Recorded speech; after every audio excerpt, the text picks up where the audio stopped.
শনিবার রাজধানীর এফডিসিতে ছাত্র রাজনীতির শিক্ষার পরিবেশের অন্তরায় শীর্ষক ছায়া সংসদে বিতর্ক প্রতিযোগিতার আয়োজন করে ডিবেট ফর ডেমোক্রেসি। প্রস্তাবের পক্ষে যুক্তি উপস্থাপন করে বাংলাদেশ ইউনিভার্সিটি আর বিপক্ষে মানারাত ইন্টারন্যাশনাল ইউনিভার্সিটি। দুপক্ষের বক্তারাই ক্ষুরধার যুক্তি উপস্থাপন করেন।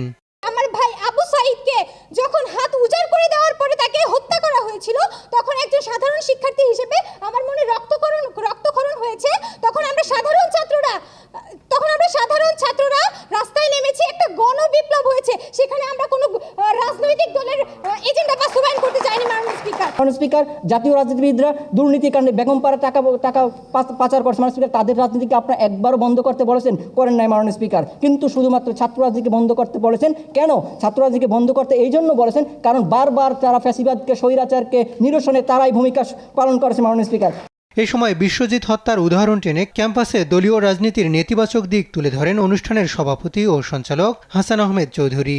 আজকে ছাত্র জনতার বিপ্লবের মধ্যে দিয়ে, বৈষম্য বিরোধী আন্দোলনের মধ্যে দিয়ে আমরা যে দ্বিতীয় স্বাধীনতার স্বাদ গ্রহণ করতে যাচ্ছি, সেই স্বাধীনতা ব্যর্থ হয়ে যাবে যদি ঢাকা বিশ্ববিদ্যালয়, জাহাঙ্গীরনগর বিশ্ববিদ্যালয়ের মতো এ ধরনের আর দ্বিতীয় কোনো ঘটনা ঘটে থাকে। সুতরাং আমাদের প্রত্যেককে সজাগ থাকতে হবে, কোনো স্বৈরাচারী প্রেতাত্মা যাতে কোনোভাবে এই ধরনের কোনো ঘটনা ঘটিয়ে এই ছাত্র আন্দোলনকে, ছাত্র জনতা আন্দোলনকে কোনোভাবে নস্যাৎ করতে না পারে।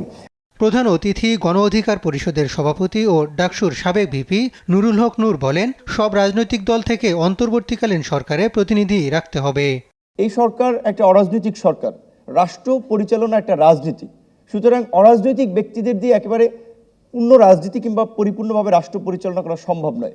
আমরা যেটা বলেছিলাম যে এই অরাজনৈতিক ব্যক্তিদের পাশাপাশি রাজনৈতিকভাবে বিভিন্ন দল থেকে কিছু প্রতিনিধি নিয়ে এটাকে একটা ইনক্লুসিভ গভর্নমেন্ট করা যায়, যেটাকে আপনারা জাতীয় ঐক্যমত্যের সরকার বলেন বা জাতীয় সরকার বলেন।